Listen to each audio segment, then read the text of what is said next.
Om Akhandamandalakaram Vyaptam Yena Characharam Tatpadam Darshitam Yena Tasmai Shri Gurave Namaha Panchatattvatmakam Krishnam Bhaktarupaswarupakam Bhaktavataram Bhaktabhyam Namami Bhaktashaktikam Namah Pankajanabhaya Namah Pankajamaline Namah Pankajanetraya Namaste Pankajanghraye Krishnaya Vasudevaya Devaki Nandanaya Cha Nanda Gopakumaraya Govindaya Namo Namaha Namo Brahmanya Devaya Go Brahmana Hitaya Jagadhitaya Krishnaya Govindaya Namo Namaha Vasudeva Sutam Devam Kamsachanuramardanam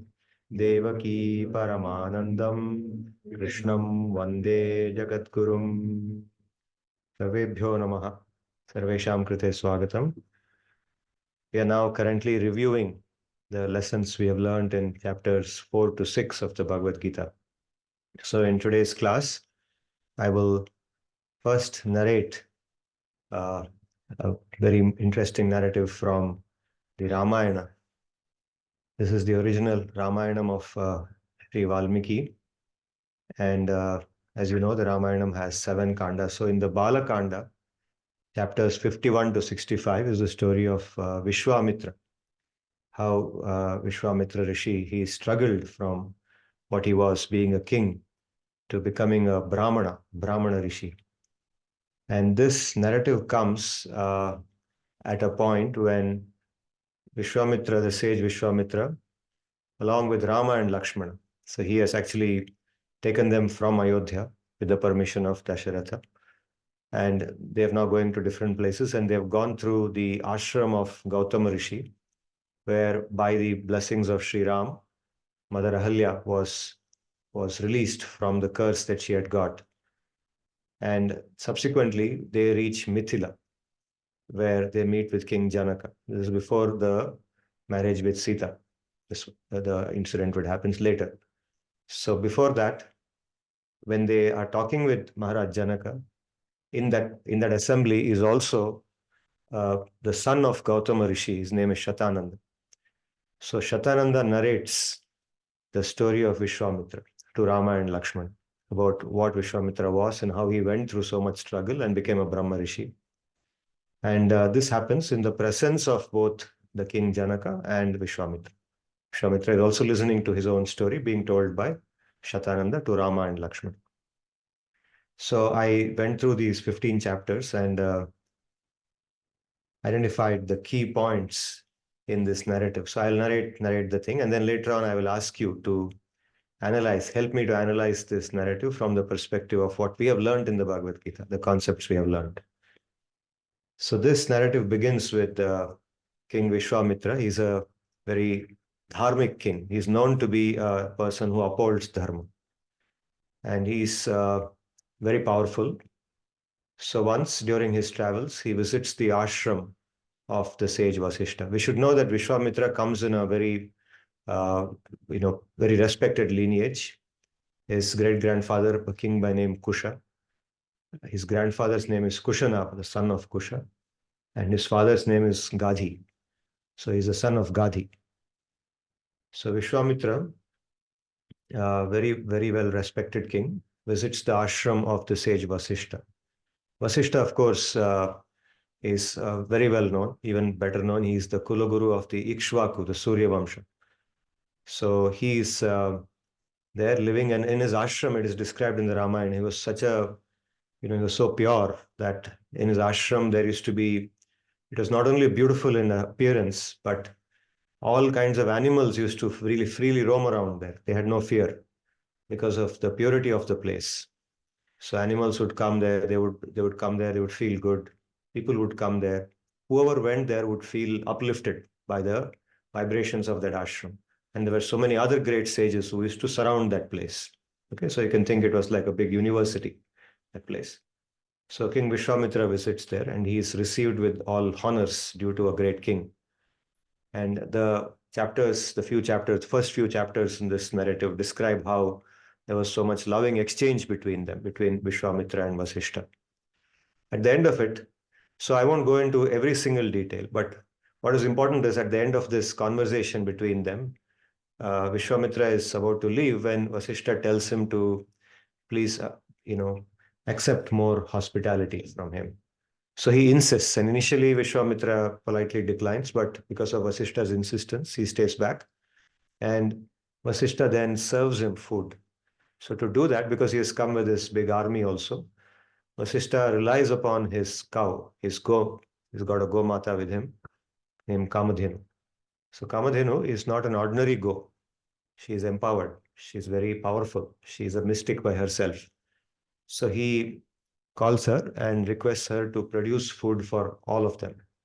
So immediately she does that. Okay. So when she does that, so the Ramayana describes how a wide variety of food was generated, all types of food which could be licked, which could be sucked, which was crispy, which was this type, that type, everything. So all types of food, a variety of food is generated in no time, just instantly. Moment Vishwasishta requests that. And King Vishwamitra and his army are fed sumptuously. So seeing this, Vishwamitra then is very astonished. He's surprised that there exists a go like this. He didn't know about it in his own kingdom. So then, being a king, his Kshatriya nature comes out. And he starts thinking that this cow should actually belong to me. I'm the king here. I have so many cows in my kingdom. So many go. I'm going to do go seva. All kings do go seva, right? But there is no go which is like this. And rightfully, being the emperor, this should belong to me. This should be my property. Okay. So he goes to Vasishtha and in a very naive way, he tells him that. He tells him, see, I am the king here and this go is very unique. And she should actually be my property, not your property. She should be with me. So I will give you 1 lakh go. 1 lakh go. You just give me this one go. That's enough. I'll give you 1 lakh go in return and they will be of the best quality in my kingdom. So Vasishtha hears it and he's shocked to hear such a request. It's like somebody comes to your house and looks at your mother and says, give me your mother, I'll give you 1 lakh women in replacement. It doesn't make any sense, no? Does it make any sense? It doesn't make any sense to Vasishtha. So politely he declines. He says, no, that's not possible. I don't want your 1 lakh go. I'm happy with Kamadhenu and she is mine. And so he insists again, Vishwamitra. Then he explains to him that, look, as a Brahmana, I have so many Brahma karma to do, so many different types of yajnas I do. And for all of that, I'm dependent only on Kamadhenu. Kamadhenu is my sole refuge for that. So if I give her to you, then I can't do any of these things because that's how my system is. So she's my only resource. And so please understand and kindly accept, my politely decline to you. So when he says this and Vishwamitra realizes that Vasishtha is not going to give, he becomes upset. His ego comes out, he becomes angry, and he orders his soldiers to forcefully take away the go. So they catch hold of her and they try to kidnap her. They drag her. Just like in Mahabharata, we read about Draupadi being dragged. In the same way, they catch hold of Kamadhenu and they drag her forcefully.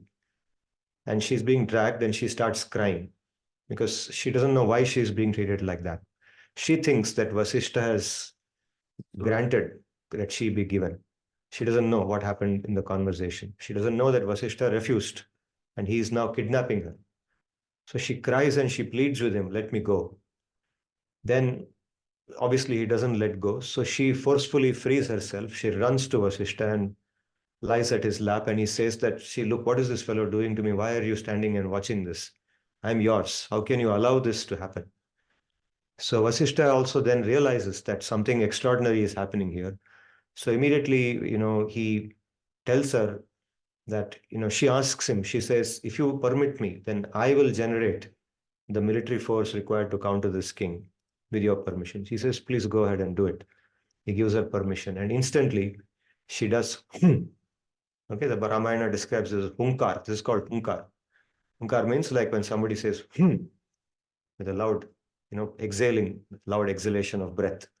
So with that hunkar, immediately from her body, a whole array, a whole army of different types of personalities who can fight, capable of fighting. They emerge from her body, and they take on this king's soldiers.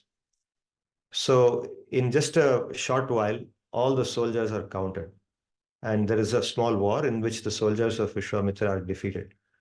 And then the sons of Vishwamitra who are there, he's got some 100 sons, and most of them are there. So they get very upset seeing that their father's soldiers are being killed by a bunch of people who just came out from nowhere. So they come into the fight. And immediately Kamadhenu generates another set of people, and they kill the sons of Vishwamitra. They're finished. So then Vishwamitra realizes that he is outnumbered, and he leaves the place. He's heavily insulted. He says, what happened? He's not able to make sense of what happened. So he thought it was all going to be a simple process to just drag the cow and take her away and go. But now suddenly matters have become complex. So he goes back to his kingdom. And he then decides to perform tapas and become powerful. He realizes that this sage, Vasishta, is not merely a sage, not merely a sadhu who can just do some japa. And in fact, Vasishta is known for his japa, and repeatedly in the Ramayana, wherever his name is mentioned, it comes with the adjective as the sage known for doing japa. He's very powerful because of his japa. Right? So he is not merely a sage who can do japa, but he's got tremendous military ability also. He's able to fight. He's able to resist an army like my army. I'm the emperor, and my army he's able to take on. So he's not an ordinary guy. So I should become much more powerful than this. So he goes to some place. He has one son left, still one son who's not killed. He appoints him as the king in charge. So you take charge because I have something to do now. So he goes and performs tapasya to Lord Shiva, praise to Lord Shiva. And after a long time of very intense tapasya, Shiva appears before him and he asks him, what do you want? I'm very pleased with all that you have done. So he says, I want all these astras because I have to take on Vasishta. I want something that no ordinary human being can defeat. Please give me these astras, and so on. So he's blessed with that. Okay, astra means a weapon which is discharged with the help of mantras. By chanting mantrocharan, you're able to generate, you have the power to generate the astra, like brahma-rs, for example. So brahma-rs is also given to him. So he gets a huge number of astras, very powerful astras, and names of all those astras are mentioned in the Ramayana. So now he goes back. He goes right back without any warning. He doesn't send any signal. It's not a dharma yuddha. Dharma yuddha is one in which, like in the Kurukshetra yuddha, there's a planning done. And both armies know that they are going to fight each other. Everything is known. And there are rules, like in a sports match. Right? A game is fixed and all rules are there, umpires, everything is there. And rules are followed by both the teams when they play the match. Dharma yuddha is fought like that. So this is not a dharma yuddha. He just goes like a terrorist. His approach is like that of a terrorist. Suddenly appears there and starts deploying the astras one by one. And the ashram of Vasishta, which is normally very quiet, peaceful, and beautiful, suddenly is on fire. Everywhere there is fire, and people, Vasishta's disciples, people living there, they suddenly don't know what's happening. There's confusion, chaos, panic. So people just leave and run from the place. They start screaming and they run from the place, helter-skelter, just like a terror attack. Okay, like the way that's happening in Israel and Gaza now, something like that. So seeing this, Vasishta comes out and he understands what has happened. He knows because he's a very powerful sage, so he can make out what's happened in the meantime. This guy has gone and got some weapons. So he's got what is called as a brahma-danda. So he lifts his brahma-danda, and that brahma-danda is enough to counter any weapon that this fellow is sending. So the Ramayana lists how this guy went on sending weapon after weapon. This astra was sent and the brahma-danda countered that. The next astra was sent, the brahma-danda countered that also. And finally, the last one that he sends after everything fails is the brahmastra. He generates the brahmastra, and the effect of the brahmastra is felt all over the three worlds. The Bhuloka, Bhuvarloka, Swargaloka. Everybody can feel it. It is, scalding, and everybody is scared. Everywhere people are scared. What's going to happen now? The universe will be destroyed. But nothing happens. Vasishta's Brahmadanda is so powerful that it just absorbs that. And it just nullifies that Brahmastra in no time. It's finished. So what Vasishtha does not do, he does not kill Vishwamitra. No, it doesn't do anything to him because he is such a calm sage. He's so self-realized that he's nothing. Vishwamitra is nothing for him. So he just counters that brahmastra and he keeps quiet. Vishwamitra realizes that he has been again defeated. All the tapasya he did, all the astras that he got, has just been nullified by no effort from this guy. So at that point, he has a realization that all my, military power as a Kshatriya, the Kshatriya jnana I had, all the Dhanurveda I learned, and all the astras I got, all that tapasya was completely useless in front of this sage. This sage he's a brahma-rishi.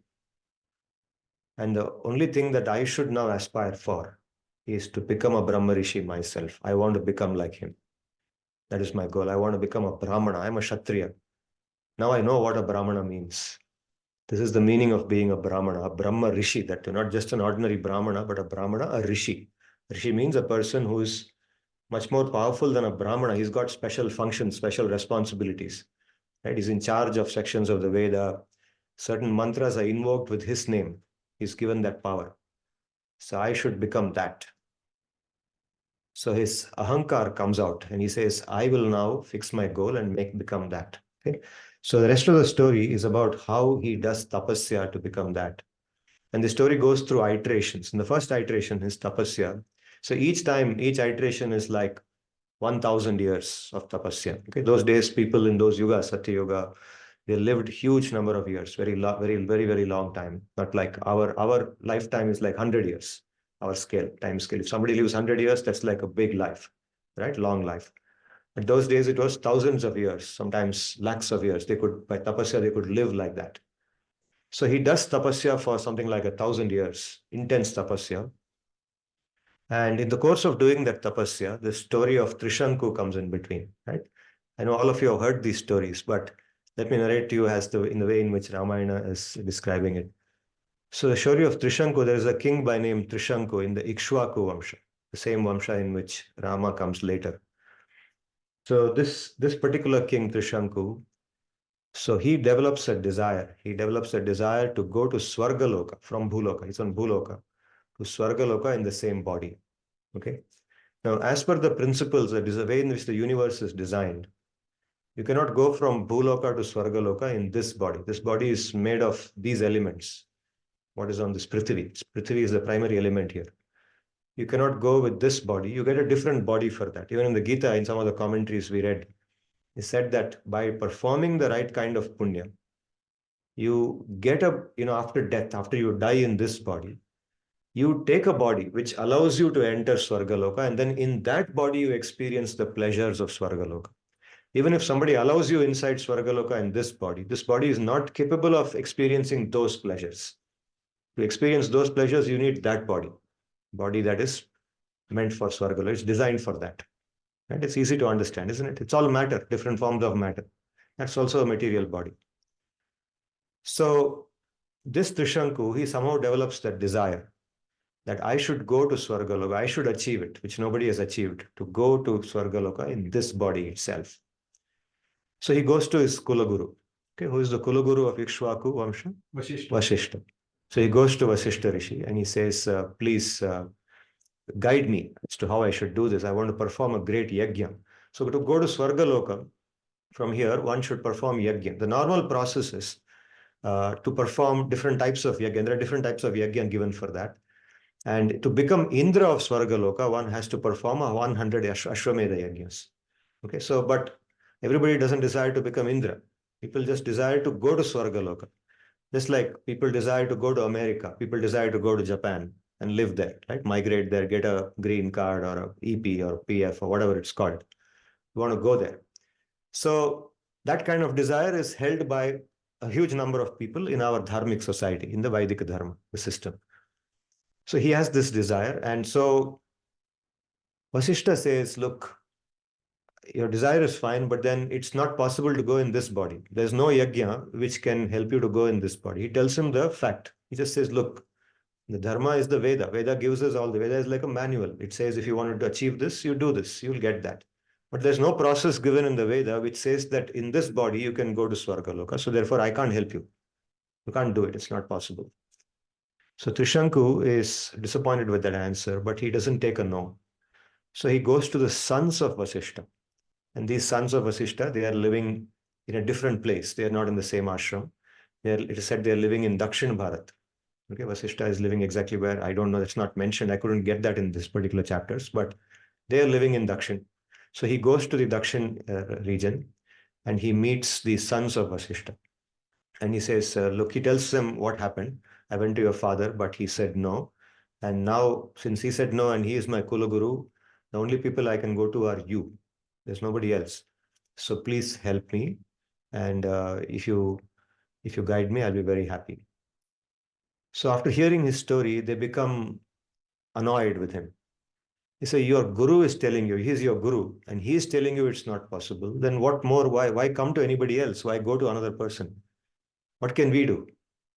So they tell him in very strong terms. They say, no, it's not possible. Your guru already has told you, our father, and it's ruled out. There's no question of this, what you're asking. It's impossible. So hearing that, he gets more upset. He says, no, this is not, I can't believe this. I can't believe it's not possible. Let me find somebody who can help me. So he goes to Vishwamitra. So he goes to Vishwamitra and Vishwamitra hears that. And already he's in a state of ego, right? He's already in a state of being, I will show Vasishta who I am, that kind of a mood. And he's doing tapasya with the hope that he will be able to show Vasishta who he is. So he immediately takes on that challenge. He tells Trishanku that, okay, don't worry, ho jayega, kaam ho jayega, main kar dunga aapko. Okay, like the way people tell here sometimes. So he calls different people, and he, of course, being a king, he's still a king. He's not become a brahma-rishi as yet, right? He's still a king, and he's doing tapasya to become a brahmana. So he calls various rishis, and he checks with them, and many of them turn him down. They say it's not possible, because they also follow the dharma, right? So ultimately, there is a group of people, rishis, who are also sattvic rishis, and they are afraid of him because they know his short temper. They know that out of temper he can do something. So they say that, okay, we will perform yajnas for you and we'll see what happens. We'll see if it's possible. So they together perform this tapasya and sort of yajnas and so on. In the meantime, in the process, in between this, as this is happening, Vishwamitra sends his own group of people to call everybody, including the sons of Vasishta. Says, call them also. And they refuse to come, and they refuse in very strict terms. They said, what stupid thing are you calling us for? This is impossible. We already told that guy is an idiot. He's come to you, and you're asking us again to come. Why will we come? How can somebody who is sitting in the, in this place do this? And in between, what has happened is, as Trishanku was, pleading with these sons of Vasishta before he comes to Vishwamitra, Trishanku gets a curse by the sons of Vasishta. Vasishta's sons curse him because he offends them. He speaks offensively. He becomes arrogant. So in that, they curse him. They say that, because you are doing this to your own guru, we curse you that you will become a chandal right now. And you will live as a chandal. Not only will you not be able to go to heaven, but you will not remain a king anymore. You will not remain the noble Kshatriya that you are because you have lost your mind. You cannot be a king anymore. You will become a chandal. They curse him like that. So he becomes a chandal, means his form changes, his body changes. He's got a body of a noble king, a good-looking, handsome body. Suddenly, he transforms into a dark complexion, ugly-looking, whatever. It's described in the Ramayana that he looks very different suddenly, and he becomes a chandal.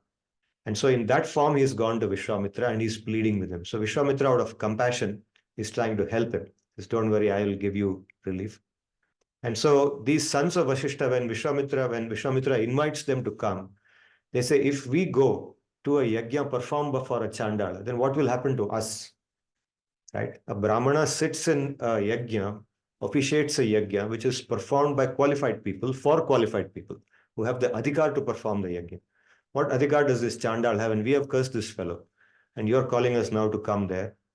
Go away from here. We will not come. So when Vishwamitra hears this, he becomes extremely angry. His anger goes out of bounds, loses his mind, and he curses them. He curses the sons of Vashishta. He says they will fall down and they will become something, into a very low jati. They'll get born into a very low species of life and they will suffer like this. He says something, and what happens after that to the sons of Vasishta is not described in, at least in these chapters.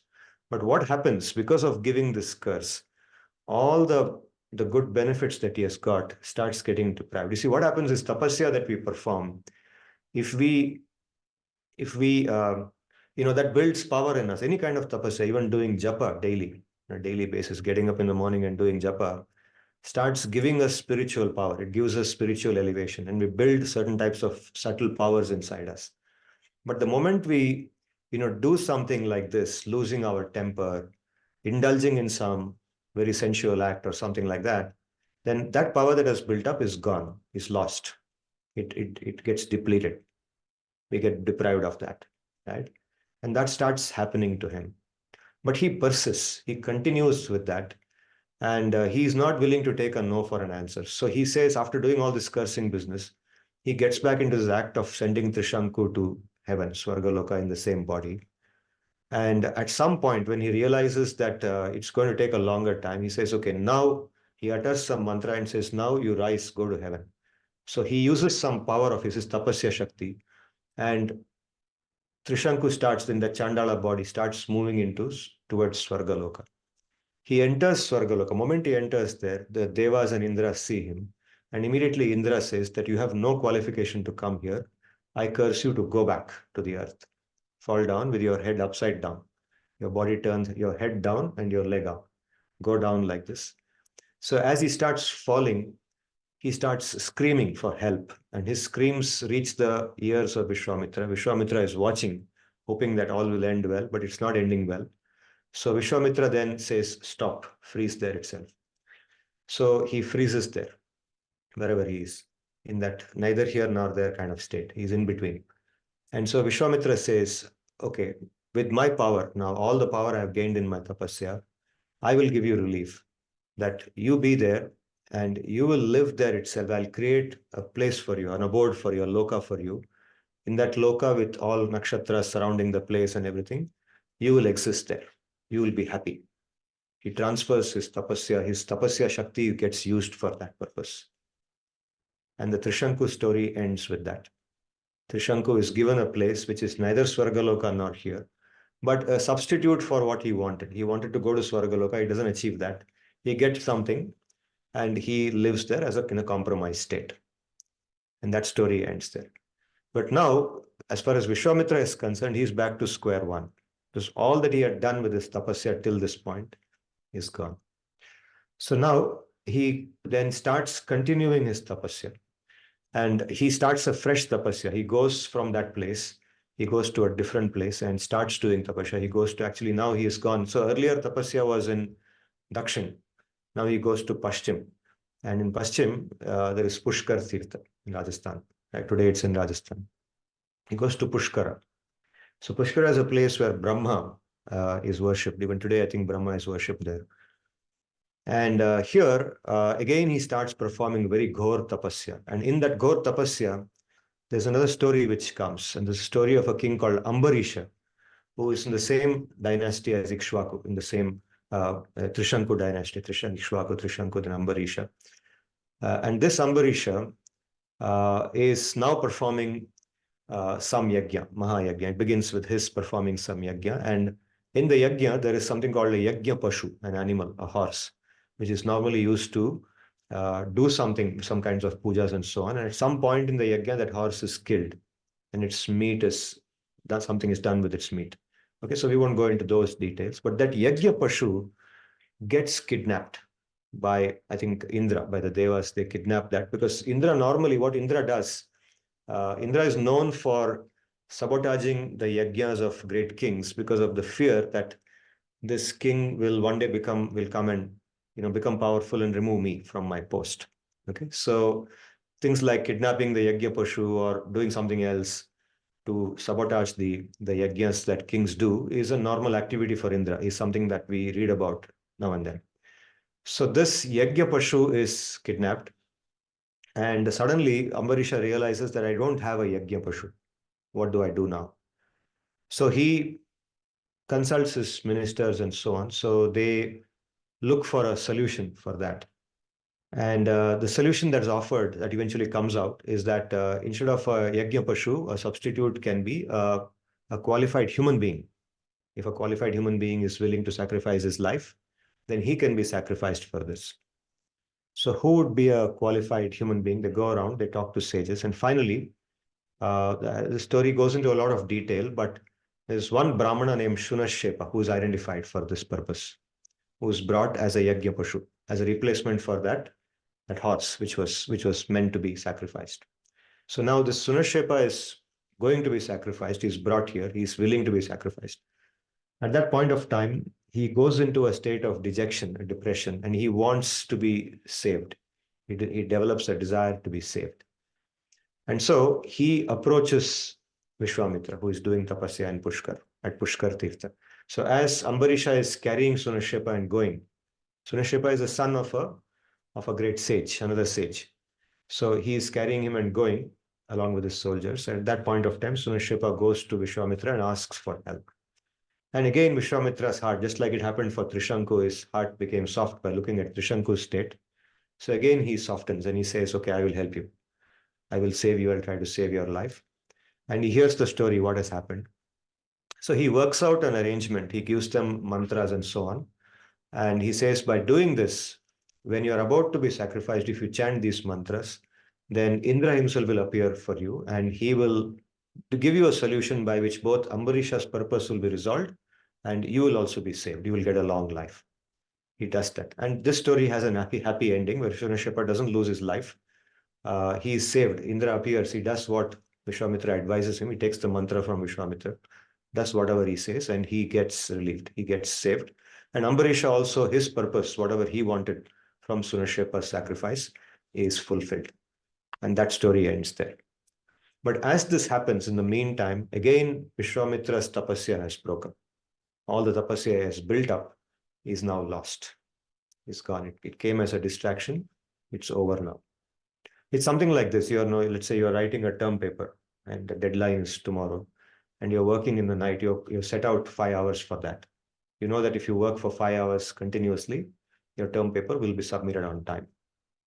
But after 3 hours of working, you've built up your term paper to some extent, and suddenly somebody else comes to you who is in a worse condition than you, whose term paper was meant to be submitted the previous day, but did not submit it because he went for a party. And now he wants your help to help him finish that. And he comes and cries. He says, if I don't submit this term paper, I've asked the prof for 1 more day, he has agreed. And if I don't submit it tomorrow, the prof will give me a F in this course. You know that you will not get a F if you don't submit your term paper by tomorrow. You can probably ask the prof for 1 more week. So now you end up helping this guy. You stay up for 3 more hours. Your term paper doesn't go forward. It stays there. And you end up helping this guy and you miss the next 2 classes in the morning. This is a normal thing that happens, right? In a BM or FPM program. So this is exactly what happens to Vishwamitra. His tapasya is finished. And now he is once again back to square one. So he leaves Pushkar and he goes to some other place. And once again, he begins his Gaur tapasya to become a brahma-rs. His goal, to become a brahmana, like Vashishta. Right? So as he's doing this, the next encounters he has are with 2 apsaras from Swargaloka, Menaka and Ramba. First, Menaka comes. And Menaka appears there all of a sudden. And she's extremely beautiful. And her beauty is described in the Ramayana, how beautiful she is and how she appeared to him. And seeing her beauty, he is completely enamored. He's not seen a woman like that probably in his life before, right? He's after all a king on this earth. So she's a heavenly beauty. So she comes there and she's performing and she's now, like sometimes a woman has a power to, enchant a man if she wants to by wearing the appropriate dresses and behaving in particular ways. So she does all that and she is able to completely charm him. And he goes to her and he proposes to her and she accepts his proposal. And she lives with him like a wife for a long time. For several years, they live together And after enjoying with her for several years, he comes to his senses and he realized that actually I came here not for this. I came here for doing tapasya. My goal, he remembers his goal. His goal was to become a brahma-rishi, a brahmana, and so on. And absolutely no focus on this. And he has completely lost all that. Everything is gone. So when he realizes that, and she understands that he has realized that, she knows that he has realized that, she starts trembling with fear because she knows that he has cursed people in the past. In fact, a little before this, I did not mention now so far, but just like he curses the sons of Vasishta, in the story of Sunashepa, when he's trying to protect Sunashepa in between, he actually goes to the extent because of compassion, feeling the state of compassion. Just like in the term paper story, you felt compassion for your friend and stopped your own work. So out of compassion for Sunashepa, he calls his own sons. He's got a few sons. In the course of performing the tapasya, he's living with his wife, and through her, he gets 4 sons through his legitimate wife. And these sons are actually very, because of his own tapashakti also, these sons are very qualified people. They are very, very sattvic, very powerful people, very qualified people. And through them, he is performing these yajnas with their help. So he tells them, look, we should save this life of this Sunashepa somehow or the other. He's so pitifully, he's crying, he's asking for my help. He's a Rishiputra. So I want you people to go with Ambarisha and sacrifice yourself, give your life. Let us sacrifice our life for helping others. So he tells this to his own sons. And his sons at that point, they find it absurd. They sacrifice to save the life of one guy, you're sacrificing 4 of us. It doesn't make sense to us. They tell him literally like this, just almost like this. This is a shloka in the Ramayana. He said, Father, what are you saying? This one guy, you want to save his life, and you're sacrificing 4 of us. We are your sons. Are you speaking sense? Does it make anything? So when he hears that, he becomes very angry. He says, I'm your father. I'm telling you to do this and you're not doing it. Okay, I curse you. So he curses them. He gives a very heavy curse on them. And he gives them the same curse that he gave to the sons of Vasishta. Exactly the same curse. You'll be born in a very low jati, this and that. You'll eat meat and you'll become this, that, something he says, and they are gone. So like this, he's known for his cursing. He's known for his very short temper. His behavior with Vasishta is known. All this cursing behavior. So Menaka is trembling. She's trembling with fear when she realizes this guy has come to his senses now after spending so many years with me. So fortunately for her, he doesn't curse her. He just says, I made a mistake. He accepts his mistake. So now he is evolving. You see, after going through this tapasya, slowly his thinking is now going upwards. So he doesn't curse her. He just leaves her there. He just leaves her there and goes to another place. He goes to the eastern direction. So he goes there, and there one day when he's doing tapasya, he's doing again very sincere tapasya. And then at that point of time, Indra and the Devas, Indra particularly, he sees this and he calls Ramba. And he calls Ramba and tells her, look, this guy is becoming very powerful. He's not willing to give up his tapasya. We have tried different things and he's not going to give up. And now, he's got a tendency to be attracted by women. He knows the Menaka story. So he tells Ramba, you go there and seduce him. Make sure that he falls down. Make sure that he will not be there. So she goes, and she's also very scared. She knows that it's not easy to fool this guy. Okay, so she goes, and again, she does similar things like what Menaka does, and she stands there. So one day again, he sees Ramba there in front of him. And the moment he sees her, he knows that she has been sent. Now it's no longer the situation because he has learned from experience. He has gone through one very bad experience with Menaka, right? So he knows that this is a plot. And with this tapashakti, all the tapas he has done, he's able to very quickly understand that Indra has done this. So instantly, he becomes angry. He becomes extremely angry and he curses her, curses Ramba. He says that you will become a stone for a very long period, I think some 1,000 years or 10,000, some big number of years. You will become a stone. You will become like this for trying to harm me. Okay. And this happens without any interaction with her. It's not that she first seduces him and then he realizes nothing. The moment he sees her, he realizes this. And she knows why she has come and curses her out of anger. And then he says, also as he curses her, he is kind enough to say that after this period of time is over, the sage Vasishta will come, and by his blessings, you will be relieved of this. So his admiration for Vasishta still remains. Although he treats him like an enemy, he still adores him as a kind of a benchmark. He is a benchmark for him to become like that. So he curses her, and then he comes away. And the moment he comes away, his introspection makes him realize that he has done something wrong. He says, all this while I'm doing tapasya not to become angry, to become free of anger. Becoming free of anger is the minimum qualification to become a brahmana. And all the time his anger has got the better of him. And now also his anger has got the better. Although he did not fall for Ramba, he did not fall for that ruse, but still he got angry. He lost his temper. So he starts regretting that. He becomes very regretful. He says, why did I lose my temper? I need not have cursed her at all. I could have just stayed away from her. So when he starts reflecting like that, he says, now I'm going to do very serious tapasya, and whatever happens, I will not budge. I don't care. I should become a brahmana. He makes his final vow. So he intensifies tapasya. His tapasya becomes the best among all the tapasya he has done. And he goes to the point that he stops breathing. Okay, tapasya goes in different stages. If you see the story of Dhruva also, in Vishwamitra's case, each iteration, each of these 4 or 5 iterations we have done is like 1,000 years. The Ramayanam says 1,000 or Sahasra. So 1,000 years each cycle. So this also is going into 1,000 years. But in this cycle, in Dhruva's case, it is 1 month each. In 1 month, each month he goes to the next level. And in the final month, he stops breathing. He controls his breath to the extent that he stops breathing also. Before that, he had stopped eating, drinking water, etc. Now it is breathing. So he stops breathing, and for 1,000 years non-stop, he is not breathing, holding his breath, becomes like a stone, a statue.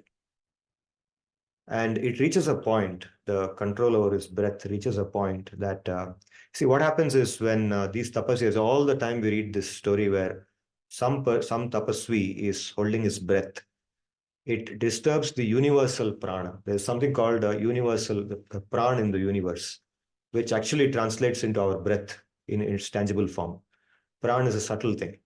So it disturbs that. And when it disturbs that prana, it disturbs the breathing of the other people also, other living beings, not only human beings, but including the devas and Swargaloka. They become disturbed.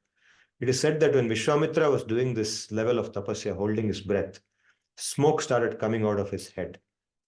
Okay, we hear the same thing when we read about Hiranyakashipu's tapas also. He does a very similar thing. So this tapasya goes to a point when the universe is disturbed. And the devas, then they go to Brahma and they say that, I think it is time now. I think we should not delay anymore. If we delay, then the universe will be destroyed. Let's go and grant him that title of Brahmana, as a Brahma-rishi. Let's go and tell him that he has become a Brahma-rishi, and let's make him stop this. Okay, so keep in mind that it's disturbance driven. Not that they're happy with him, but they say that now this guy is disturbing us. We've got to stop him disturbing us. So let's go and end this thing. So they go down, and for such a long time now, he's no longer cursed anyone, no anger. He's managed to realize that he is wrong in being angry, etc., etc. They go down and they bless him. They say that, okay, now, we are happy with you. So please stop this thing. And we recognize that you have got the quality of a Brahmana. You can be called a Brahmana now. Okay. So at that point of time, his ego is still there. And he says that I'm happy that you are calling me a Brahmana, but I want that Vasishta should come and call me a Brahmana. He should say that I have become a Brahma-rishi. So Devas immediately go to Sage Vasishta's ashram and they explain to him this is a situation. He understands and he says, okay, I will do it. So he comes here and he tells Vishwamitra that, okay, I recognize you as a Brahma-rishi. Please get up. Please stop doing this. Then Vishwamitra is happy. So that's how this story ends. And Shatananda, who is narrating this to Rama and Lakshmana in the presence of Vishwamitra, Vishwamitra hears in front of him, he's saying this. Okay, so that's the credibility of this story. It's not told behind his back. It's told in front of him. Okay, so the story ends here with Vishwamitra's tapasya finally culminating in him being awarded the title not the title of a postgraduate diploma in management or a title of fellow in management, but the title of a Brahma-rishi. That much tapasya he has done. He has earned it. Okay. And so he continues to be a Brahma-rishi today also. And today he is one of the Sapta-rishis in this Manvantara. It's called the Vaivasvata Manvantara. So Vishwamitra is a very great personality, and we hold him in high honor. We respect him, just like Rama and Lakshmana also hold him in high honor, right? So we also hold him in the same honor with full respect.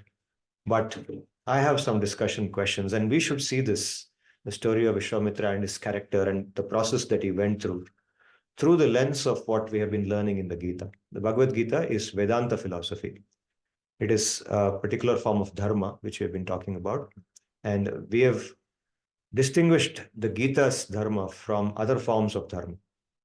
Vishwamitra is always considered a dharmic personality, even when he was going through the activities of cursing others, right? Even though cursing itself may not be appreciated much, but still he's a dharmic personality with tapas shakti. He follows dharma.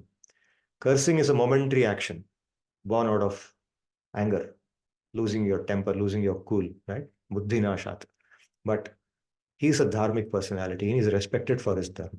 At the same time, the Bhagavad Gita teaches us a particular form of dharma. What is that? So I have two questions for us to discuss. And in today's session, we will talk about it, and I'd like to hear your views also.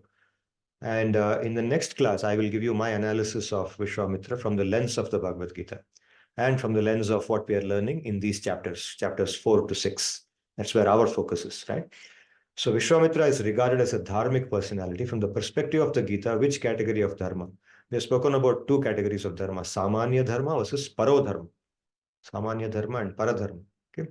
The Bhagavad Gita is about Paradharma. Which category of dharma would will you place this category in, this personality in? And to what extent is Vishwamitra's aim akin to the aim of yoga described in the Gita? The Gita is a book about yoga dharma. So Gita talks about yoga as the goal, the process of yoga and the state of yoga. And Gita describes yoga in terms of karma yoga, jnana yoga, and bhakti yoga, very broadly speaking. So so if you look at Vishwamitra's aim to become a Brahmana and the aim of yoga, how do they align with each other? This is question number one. And question number two is, what lessons does Vishwamitra's case have for control over one's mind and intelligence in yoga? Okay, so as we learn these things, it has direct implications for our life as well, because those of us who may be doing yoga or may not be doing yoga, but whatever it is we are living, we are trying to live a dharmic life on this earth, right? So all these things have implications for us, and I want to hear from you what you want to say about it. Those online, those here can speak. I tried to bring a mic, but again, it's not coming on for whatever reason. So you can speak and I will carry forward your question to this. In bhakti also we learn three types of bhakti, right? One is Ananya Bhakti. So I feel what Vishwamitra is doing here is he has a goal. He's doing bhakti, but to achieve something. He's not doing it for without expecting anything in return. He wants something in return. So first of all, he's not in that Ananya Bhakti mode where he only wants the refuge of Sri Bhagwan. And second, I think he is following Samanya Dharma, maybe because of his anger and ego issues, he's not able to do justice to all the time. He's doing justice some of the time, but he's not doing justice all of the time. I mean, the way he's cursed his son without having a proper discussion or dialogue. So, as a father, also he has some dharma to practice, right? So, I don't feel he's doing that paro dharma where he's trying to practice dharma in every role that he's playing. He might be playing dharma in his maybe to achieve his goal. He's doing everything to do there, but he also has to realize that other thing has to be done. So that way, that is the first thought that comes to the mind. So for those who are online, I guess you could hear her faintly, those who are online. Yeah? It was not clear, or it was clear to some extent, whatever she said. Clear, sir. You could hear Prapti's answer, Nilesh ji? Yes, sir. Yes, sir. Could hear her clearly. Okay, good. That's good. That means this mic is able to catch from some distance also. Good. That's nice. So to just summarize for the benefit of everyone, she says that she feels that it is not parodharma that is given in the Gita. It is more samanya dharma because he is expecting something in return. So it's not ananya bhakti according to her. It is some form of bhakti, but it is not definitely ananya bhakti because he wants to become a brahmana. He is not merely thinking that I should please Sri Bhagavan, which is the goal of ananya bhakti. So Prapti says this is not parodharma, this is samanya dharma. Is that right, Prapti? Yes. That's what I understood. Yes. Yes. Sarthak, what is your understanding?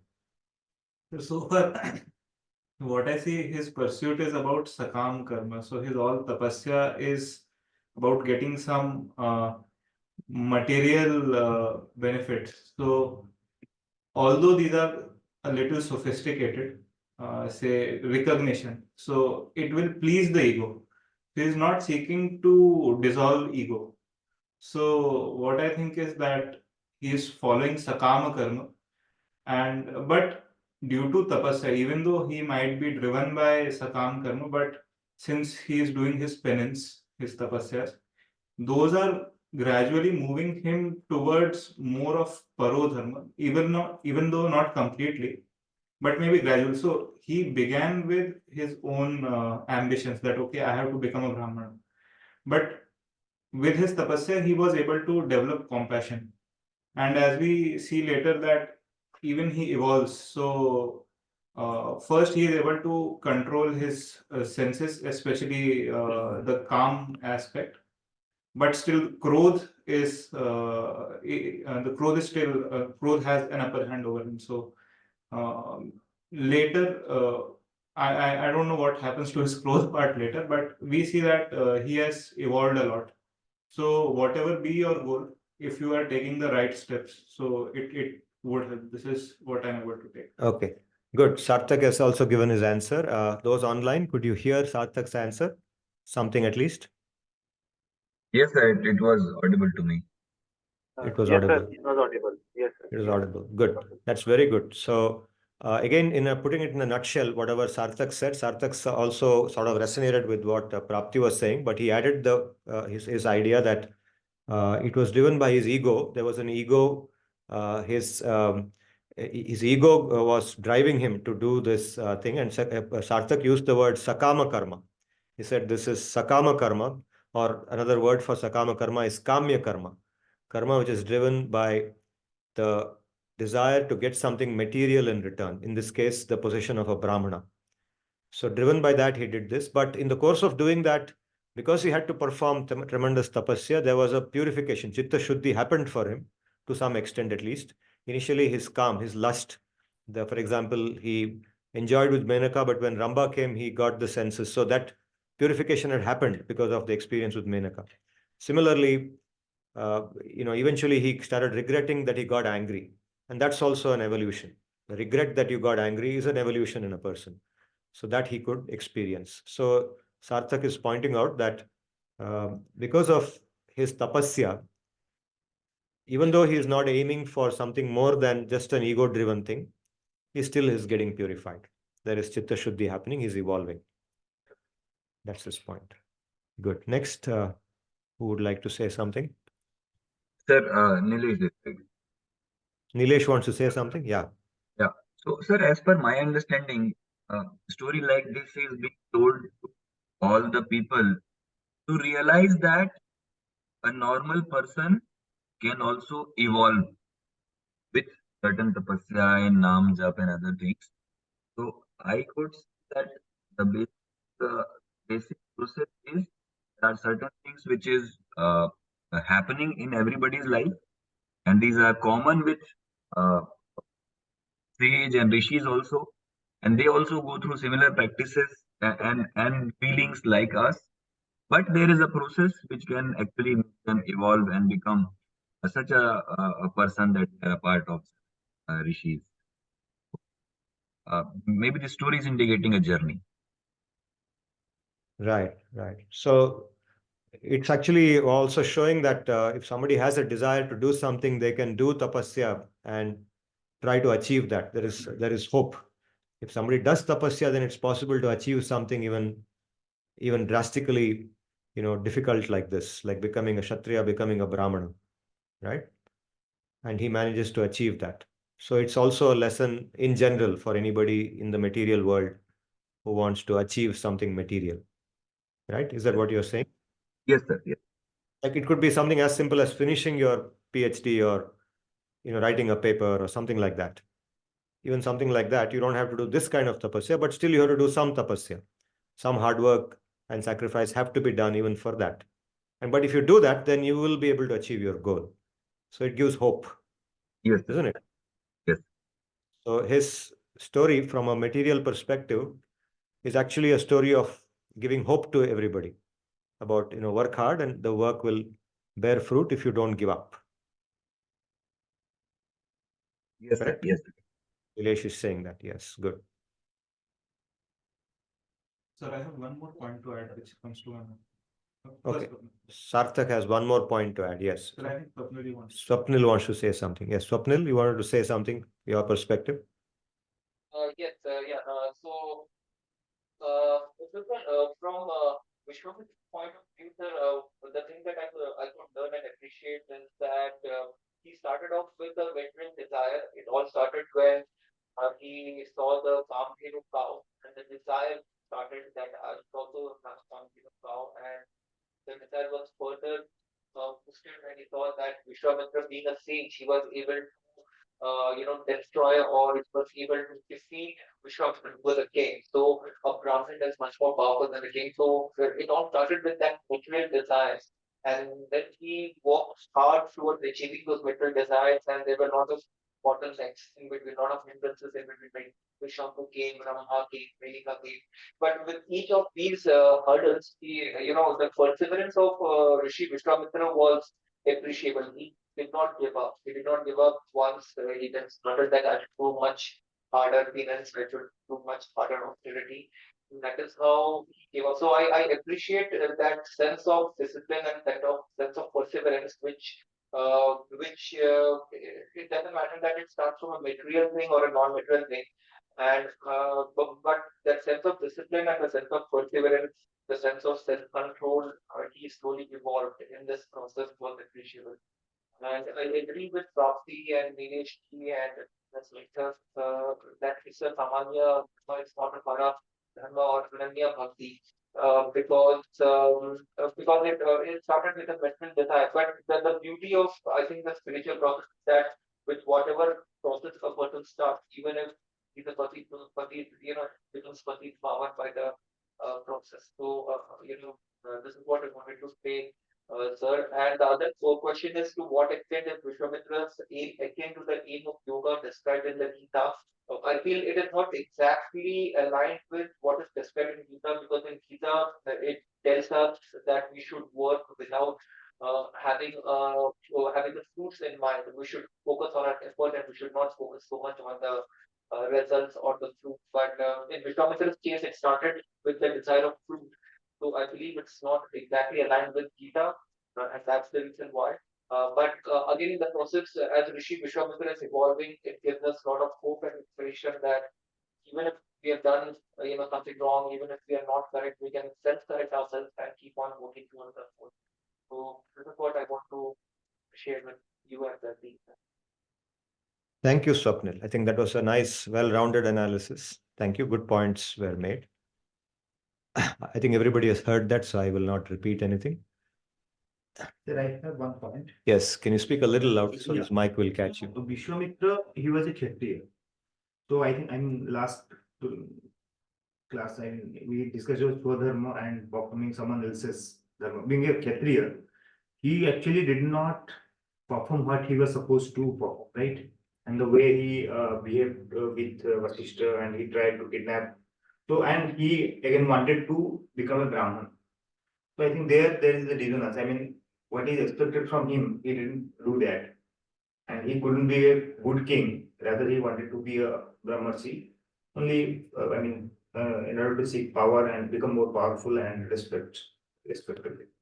Yes, yes. So, yes. In that sense, I have one point. I mean, Yes. is it that, as a student, Hmm. so I have to first perform my duty as Yeah. a student. Then I can try to become a good Prof. professor, or maybe some other as a good Corporate leader. corporate leader, something like that. But at that point in time, suppose you will get into politics and all those things during, I mean, when they are students. So I think that, I mean, something that should not happen. I mean, Yeah. but this is the priority, and whatever role is given to you, Yeah. first do that and then pick up something else. Yeah. So nice point. I think essentially what I guess you heard something that he also said. So he's pointing out Soumyakant. This is Soumyakant Mishra here. So he's pointing out that Vishwamitra actually, in Hindi we say Ullanghan kiya. So his duty was to be a good king. That's Kshatriya, and he was that also. He was a good king until this point of time, but he developed this desire suddenly, got into an ego issue with Vashishta. And he used the example of being a student and trying to become something else. When you're in a student life, you're supposed to be a student and focus on your study. But if you try to be something else, then you will lose that. So yes, so effectively what's happening is Vishwamitra gets into an issue with his own prof. Okay, it's like a student getting into an ego clash with the prof and saying, I will become a bigger prof than you, that kind of a thing. So isn't it? He goes to Vasishta, sees Vasishta's power. First he thinks ये सिर्फ prof है, क्या करेगा? Then he realizes ये सिर्फ prof नहीं है, बहुत बड़ा आदमी है. So he then realizes that, and then he wants to become that. He forgets that he's supposed to be only a Kshatriya and rule the kingdom. So he puts his own son there, having lost all the other sons, puts the remaining son there, and then he goes into this kind of a trip. But yes, so Vishwamitra's example is also a good example for what you should not do, how you should not depart from your swabha, and enormous amount of suffering that he goes through and causes suffering to others as well. So it's very meaningful, the Gita's statement that, Shreyan swadharmo vigunaha paradharmat swanushtithat. Shreyan swadharmo vigunaha paradharmat swanushtithat. Swadharme nidhanam shreyaha paradharmaha bhayavaha, says. So focusing on your own dharma is always superior than doing another person's dharma even better than your own dharma. I mean, suppose you are capable of doing another person's dharma better than you can do your own dharma. Even then, focusing on your own dharma is better, because by trying to do another person's dharma, it causes something terrible. Bhayavaha, it causes disturbance. It's a source of nuisance. And so he is not only living, putting himself into enormous amount of trouble, but he's putting a lot of other people also into trouble. If you see the entire episode, all the episodes put together, the entire story, so many others have been disturbed because of his trying to become a Brahmana, right? Just because one guy wanted to become a Brahmana, I mean, hundreds, probably thousands of others got their life made miserable, which should not happen, which goes against the intention of dharma, right? So it's a good point that Soumyakant is making. Yes, Jayashree has something to say. Yes. So I think Vishwamitra's journey from Kaushika Maharaja to Brahma-rs Vishwamitra, he personifies that shloka which comes, I think, in the 3rd chapter. Shri Bhagavan Uvacha Kama Esha Krodha Esha Rajoguna Samudbhavah Mahashano Mahapapma Vidyena Iha Vairinam. Yes. So Vishwamitra goes through constantly kama and krodha. So he has a desire to become Brahmarshi. He performs tapasya. He gains certain powers but wastes it. It gets wasted, and in the process he starts cursing people and loses his powers until the Trishanku story comes, whereby he develops compassion. So compassion, kshama, kshiti, all these are qualities of a Brahmana. So until that compassion develops in him, he continues to curse people one after another. So after the Trishanku episode, we see the compassion quality improving or getting enhanced, or he's evolving into a Brahmana through in his mind. So I think he personifies that that shloka, and also how the the Rajoguna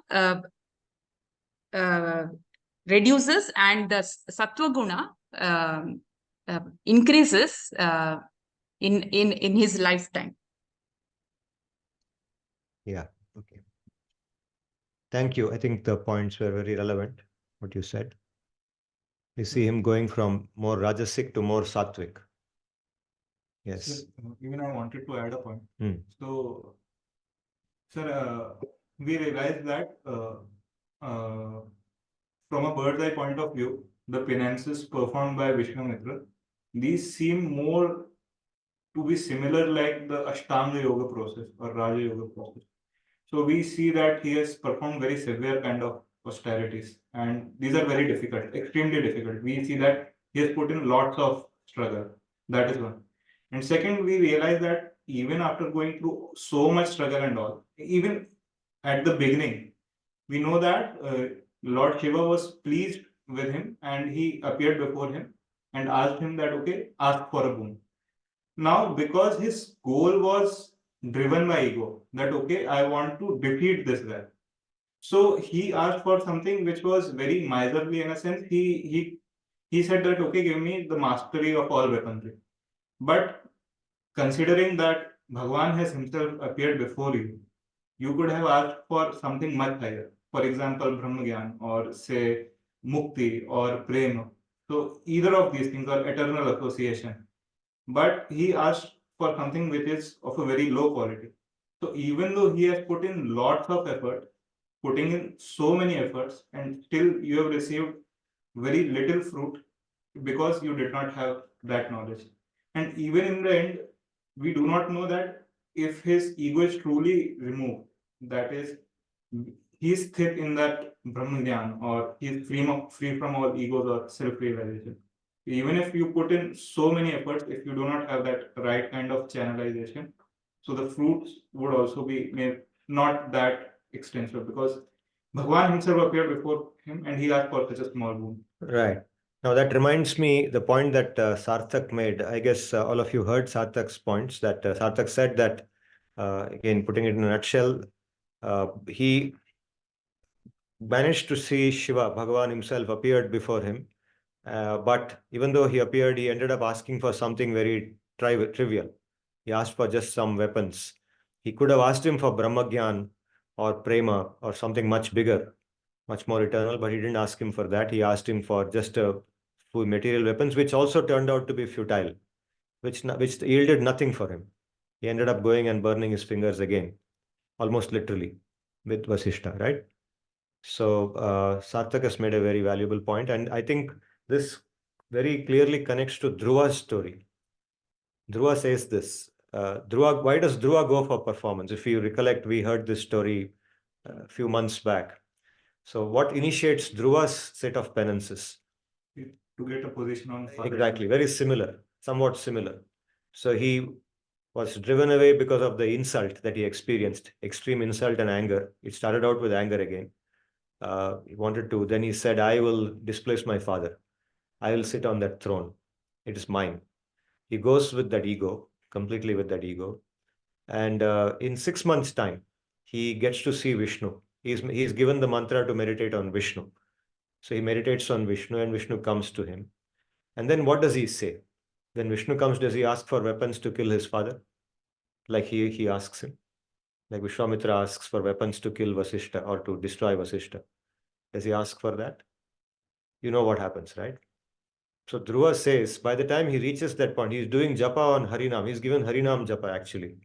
By doing that Harinam japa, and he's given Harinam japa by whom? Narada. By Narada. And who is Narada? Narada is a Parama Bhakta of Bhagavan, right? So he's brought into the Bhakti Parampara there. Right away, he's given Bhakti Diksha. So when he sees Vishnu, he doesn't know what to ask for. He knows that he has come here for that kingdom and he feels ashamed. He feels a deep sense of shame. He says that I was looking for, pieces of glass, but I have found a diamond. He found something infinitely more valuable. He's got bhakti. And he doesn't want anything now. He just doesn't want. He's feeling so embarrassed in front of Vishnu. He doesn't know what to speak, what to ask him. So exactly the opposite. So this your point actually reminded me of Dhruva, the contrast with Dhruva. Yes, so in Dhruva's case, he was doing Harinam Japa. So it could be, say, in a way maybe towards say bhakti. It might not be evident in the beginning, but it might have later evolved. Yeah. So correct. we He see didn't that start when he Dhruva is- got the Harinam Diksha. He didn't have the goal of bhakti, but it came in between, somewhere in between. And Dhruva achieved within 6 months of Yeah. time span, which is far smaller. I mean, negligible if we compare to this time span. Yes, that also shows the power of bhakti. Exactly. Yeah. Very nice. That's a very, very fine point. Actually, it can be brought out nicely. Very nice point. In 6 months, he gets to Sri Vishnu, whereas he's doing for thousands of years, and only finally Brahma comes at the end of that. Right.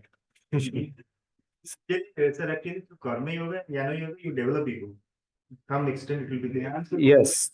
In Karma Yoga, Jnana Yoga, ego remains. Identity remains. Yeah. You give up. Yeah, definitely it's not this ego, which Vishwamitra is having, but it's still some kind of ego. Yeah. And in Bhakti, you give it up. You give up completely. Ego. Even prevail to us that, okay, I'm not this ego. I have an ego. Yes. Gyan will remove the darkness. Yes, but actual ego loss happens, or ego depletion, or ego destruction happens only when you do bhakti. So even when you know theoretically that I'm not, so even today I can say that I'm not this body, I'm not Ajit, etc. But it's theoretical, right? Only when I get prem, when somebody gets prem, that ego is really destroyed, and one experiences oneself as the das of Bhagavan, and experiences that pure identity as das of Bhagavan, as that small infinitesimal particle of Bhagavan, right? Otherwise, no. Otherwise, theoretically, yes. Theoretically, probably even Vishwamitra will say that I am not this body and all that. But there have been a few saints, I mean, some sages who may have not experienced this prema, but because of their jnana, they were able to realize that. So what happens in Jnana, when there is a very high level of Jnana, say on the path of even Jnana Yoga, when you're doing Jnana Yoga, you're aiming to get rid of that ego. But the ego remains that I am a Jnani. I have Jnana. I am a Sattvic. I am a knowledgeable person. Vishwanath Chakravarti explains in his commentary that in the state of Jnana, when there is high level of Sattva, then the ego is that I am a knowledgeable person. I am a happy person. I am a Sukhi. Because you experience Atyanta Sukha in that state. Atyanta Sukha and Atyanta Jnana, pure Jnana. So the identity that I am a Jnani, I am a Sukhi, not a Das of Bhagavan. You follow? That ego remains with the person. That's why there is no mukti, even in that stage. So complete ज्ञान के experience से तो वो I भी cut जाएगा ना, because आत्मा अपने अपने ज्ञान. वो theoretical है ना, वो realization नहीं है. Realization तब होता है जब भक्ति आती है.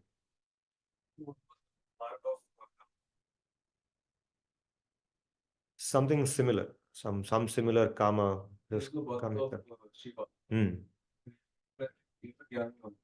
Yeah.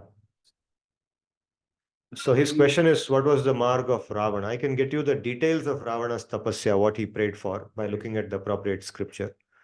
But from my general knowledge, I can say that Ravana prayed to Shiva for powers, like Vishwamitra prays for the power to become a Brahmana, the purity to become a Brahmana, and earlier to that, the power for those weapons with Shiva. So Ravana's bhakti is also not the bhakti that we are talking about in the Gita. During his battle with Rama, he tells to Rama that in a way it's like he was the Bhakta of Shiva and Shiva, Hanuman was the avatar of Shiva. So in his battle, he tells to Rama that when Hanuman is the Bhakta of Rama. So I'm not coming to you because if I come to you, I'll get more Gyan. But if I die, if I'm being killed by you, I'll get Mukti from Gyan. Does he say this? Is it there in the Ramayana? There is a conversation. Okay, I'll check it out. I'll check out the Ramayana for this particular point, and I will come back to you with something better. I have heard of Prapti, just give me 1 second. Rajpreet wanted to ask a question. She had raised her hand. Rajpreet, you have a question? Yes, sir. So firstly, thank you for sharing such an interesting story. I was just thinking that Kamdhenu and the magical powers that are displayed, can we say that again dharma or bhakti bhav protected her, or was it dharma that protected her?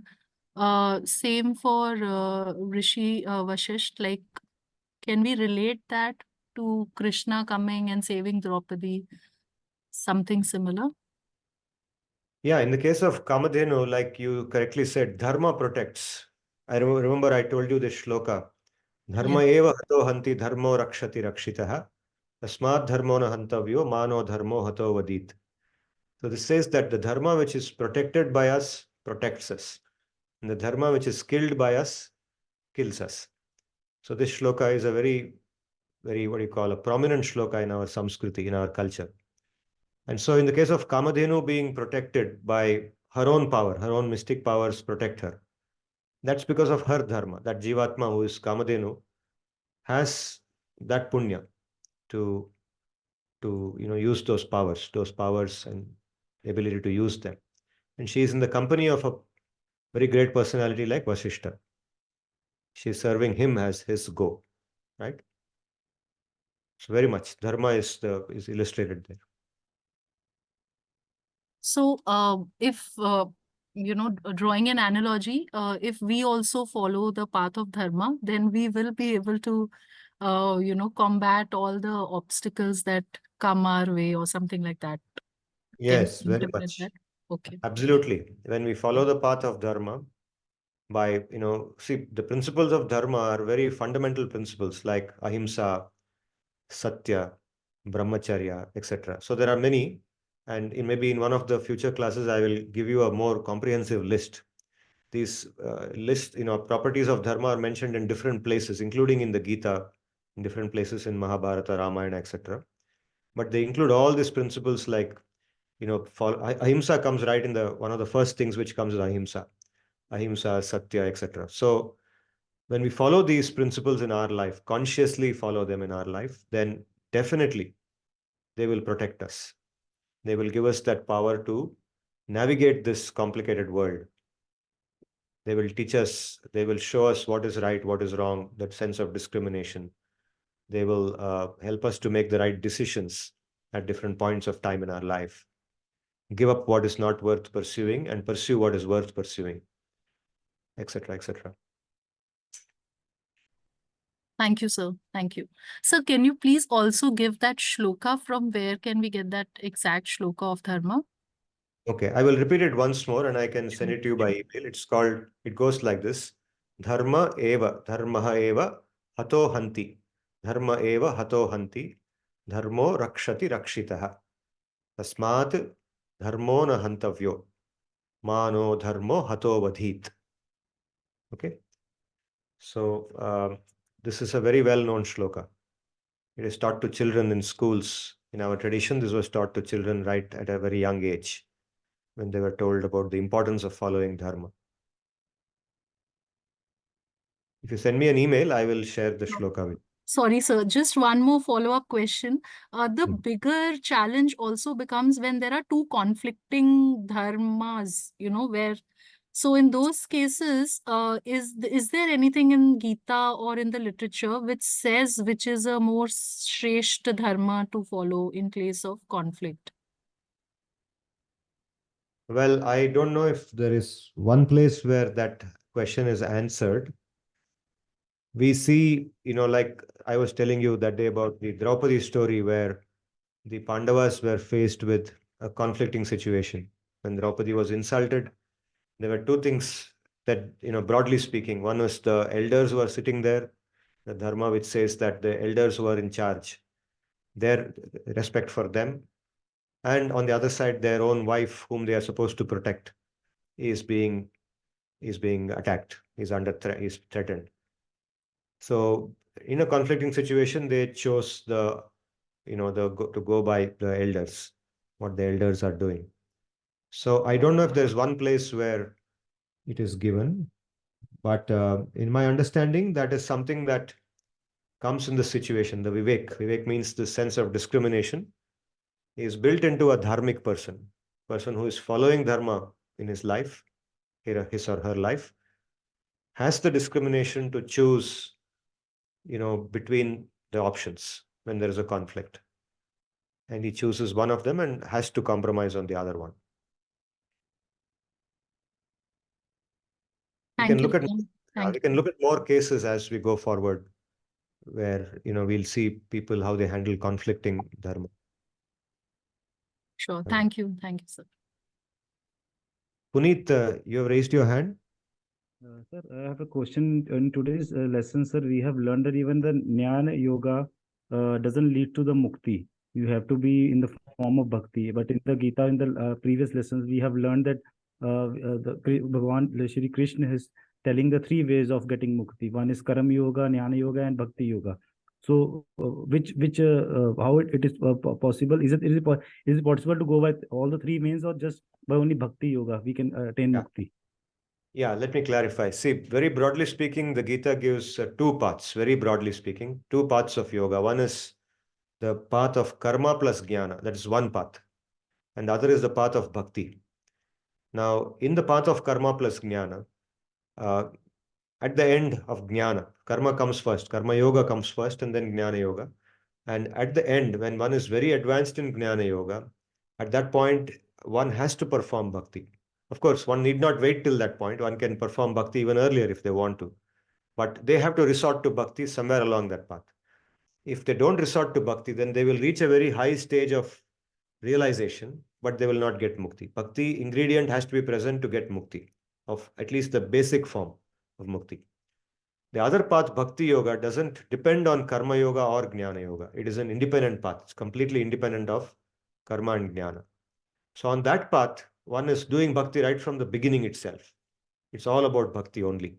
One begins by giving up one's identity as anything other than the das of Bhagavan. I belong to Bhagavan. I am his das. I live for his happiness. My existence is for his happiness. That ego. So either way, whichever path you take, bhakti is essential for mukti. Without bhakti, mukti is not possible. Does it answer your question? Thank you, sir. Yes.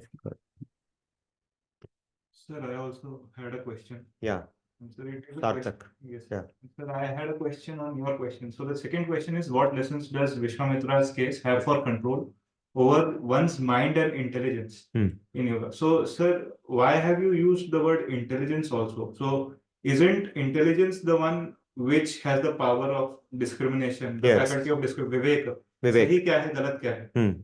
So, if intelligence controls something, so mind and intelligence, so intelligence को भी कोई control कर रहा है? Yeah.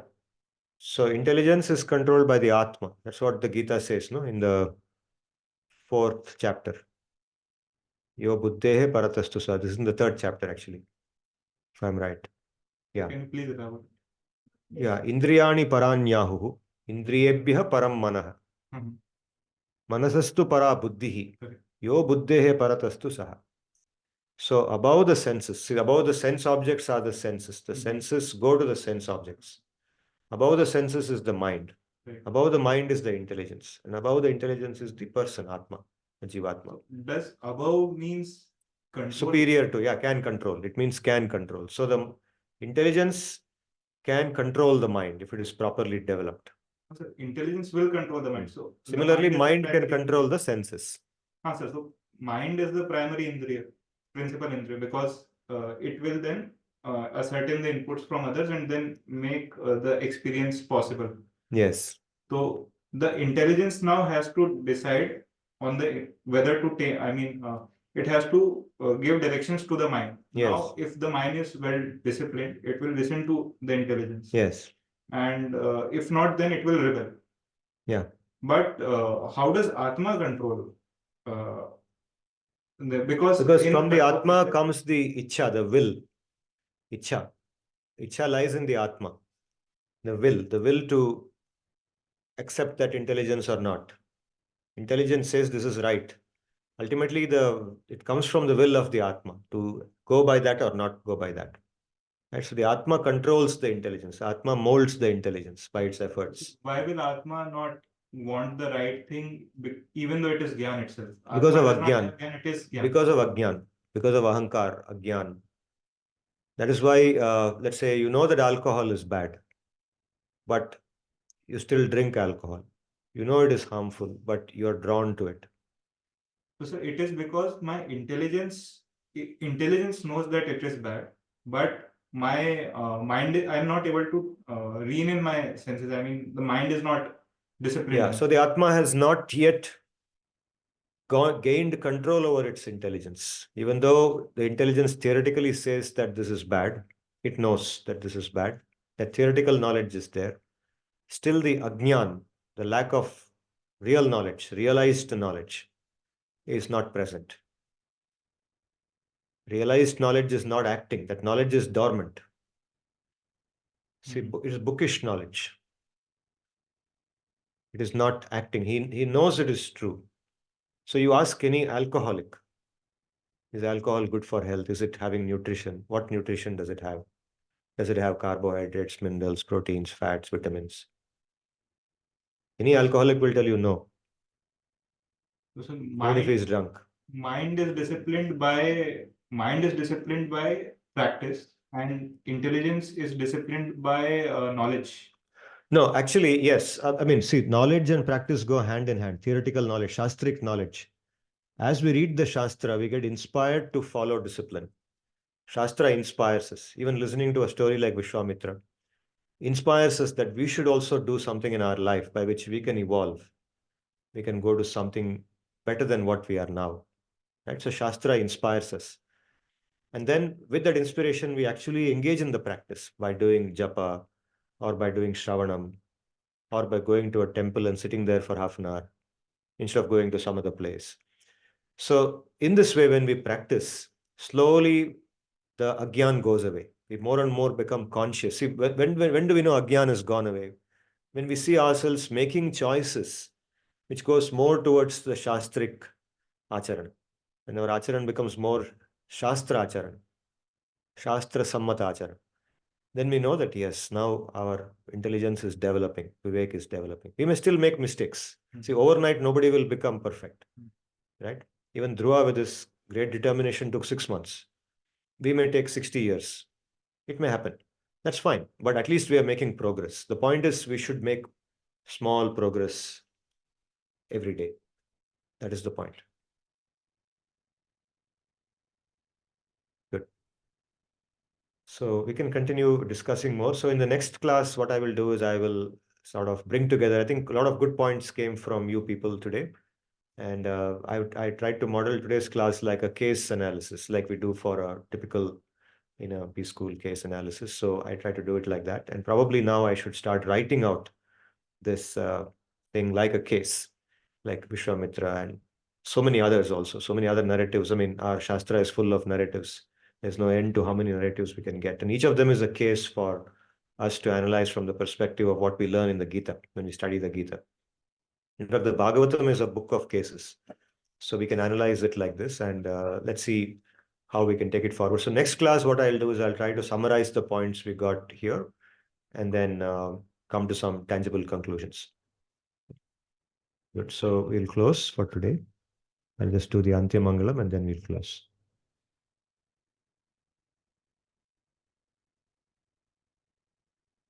Om Swasti Prajabhyah Paripalayantam Nyayena Margena Mahim Mahishaha Gobhramanebhyo Shubhamastu Nityam Loka Samasta Sukhino Bhavantu Om Tat Vishnu Paramam Padagum Sada Pashyanti Surayah Divi Vachakshuratatam Tadvipraso Vipanyavo Jagruvagum Sassamindhate Vishnor Yat Paramam Padam Paryaaptya Anantarayaya Sarvastamotiraatra Uttamamaharbhavati Sarvasyaptyai Sarvasya Jityai Sarvameva Tena Apnoti Sarvam Jayati Om Shanti Shanti Shanti Hari Om Tat Sat Dhanyavadaha Punarmilam